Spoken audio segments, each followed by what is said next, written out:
यही डिक्टेशन 100 शब्द प्रति मिनट की गति से और 120 शब्द प्रति मिनट की गति से पहले दे दिया जा चुका है। हम स्टार्ट करेंगे 110 शब्द प्रति मिनट की गति स्टार्ट होगा 3 सेकंड बाद। Ready start. पिछले करीब 1.5 साल से देश में वैश्विक महामारी की वजह से लगाई गई पूर्णबंदी के हालात में सबसे ज़्यादा मार रोजगार पर ही पड़ी है। कई अध्ययनों में यह बताया गया है कि खासतौर पर शहरों में बेरोजगारी के आंकड़ों में चिंताजनक बढ़ोतरी हुई, लेकिन बहुत सारी गतिविधियां ठप रहने के बीच शायद इसकी सही तस्वीर अब तक सामने नहीं आ सकी है और इसके नुकसानों का आकलन नहीं हो सका है।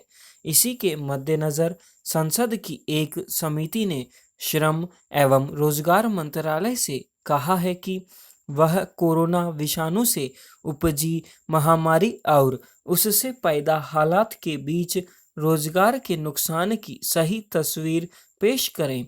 समिति ने मंत्रालय को विश्वसनीय एजेंसियों के आंकड़ों और अध्ययन का मिलान कर्मचारी भविष्य निधि संगठन यानी ईपीएफओ के आंकड़ों से करने की सलाह दी, ताकि देश भर में नौकरियों के नुकसान की वास्तविक स्थिति सामने आ सके। समिति की राय इसलिए भी अहम है कि जब तक नुकसान की वास्तविक तस्वीरें सामने नहीं आएगी, तब तक उससे निपटने के लिए ठोस योजना पर भी काम करना मुश्किल होगा। यह छिपा नहीं है कि महामारी के चलते समूचे देश में केंद्र और राज्यों की ओर से लगाए गए अंकुशों के बीच आर्थिक गतिविधियां कई मौकों पर बिल्कुल ठप रही और संक्रमण की रफ्तार में कमी के साथ कुछ राहत मिलने के बावजूद अब तक यह सामान्य नहीं हो सकी है। ऐसे में देश भर में रोजगार पर बेहद प्रतिकूल असर पड़ा है। एक और महामारी से जूझते लोग इसकी वजह से सेहत और जीवन को लेकर फिक्रमंद रहे और दूसरी ओर संक्रमण रोकने के लिए लगाई गई पूर्णबंदी और अन्य उपायों के बीच बाजार, उद्योग और संस्थानों के सामने सहजता से काम करना संभव नहीं रहा।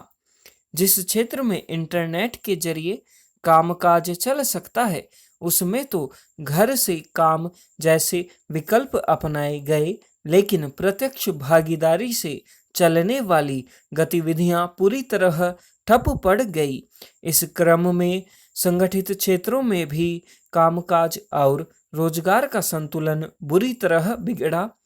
अंदाजा लगाया जा सकता है कि असंगठित क्षेत्र में काम करके गुजर बसर करने वाली कितनी बड़ी आबादी के सामने कैसी चुनौती खड़ी हो गई होगी।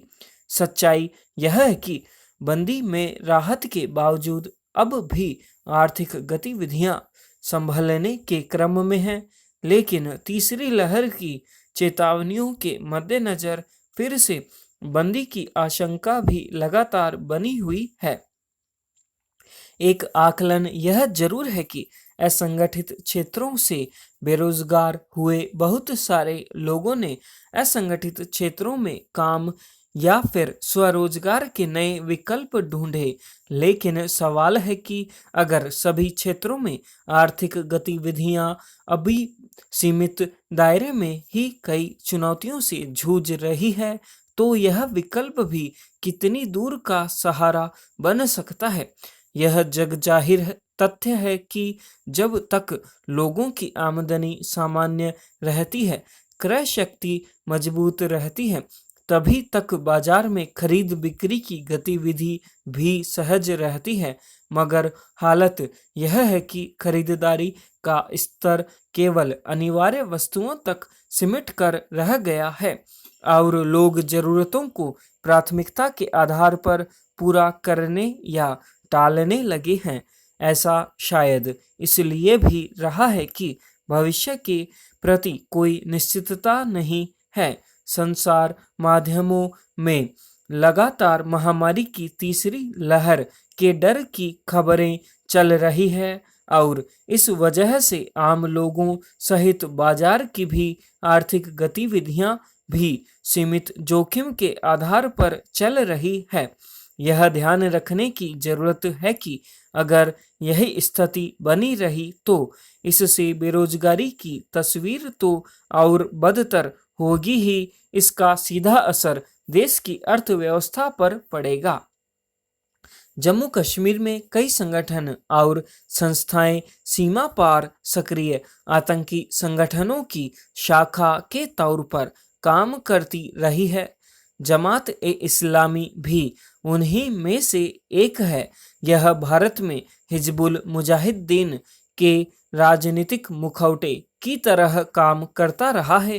हालांकि 2 साल पहले ही इस पर 5 साल के लिए प्रतिबंध लगा दिया गया था, मगर इसकी छतरी के नीचे चल रही कई संस्थाओं पर अब भी घाटी में सक्रिय दहशतगर्दों का वित्त पोषण करने का आरोप है। इसी आधार पर राष्ट्रीय जांच एजेंसी ने उसके करीब 56 ठिकानों पर छापे मारे। इससे आतंकी संगठनों की कमर पर चोट पड़ेगी।